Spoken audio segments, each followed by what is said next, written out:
Alright guys, here's how this speedometer looks in the dash here. It's a rough looking President. It's been through a flood and I'm just restoring it, putting it back together and all that, and making it street legal. So this is with the tow run switch on. We have constant power going to it, so we have the clock on right here. And if we just turn the key on there, that powers it up. There we go. I haven't driven it at all, so the miles is at 0, but it should record. And we have this sensor hooked up. It's a physical sensor that's down by the front hub detecting a magnet.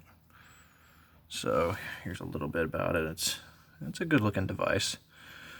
That's kind of why I chose it. It looked good, plus it had plenty of reviews. You can press this button right here, cycle through the different colors. That's like a teal kind of color.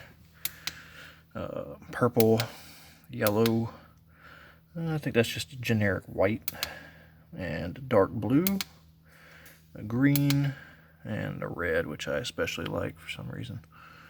You have a selector button over here that you can go through and change the miles per hour to kilometers, change the poles for the sensor to pick up, a couple other options there. It came with instructions. They're decent enough. I was able to figure it out. There's a few things that didn't match up, of course, like the black wire has to go to a positive signal. Essentially, that's what turns on the key switch down here turns on a relay for the brake light circuit down here, and I've tapped into that to turn on that black wire, which illuminates the dash here.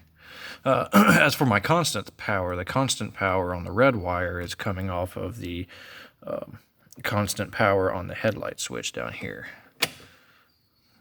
So when that relay kicks on, that's when the black wire gets a positive 12-volt signal to turn on.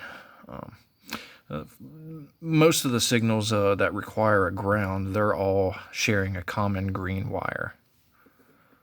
Alright, you can see it holds some memory. If it wasn't holding memory, then it would go back to the default blue color, I think.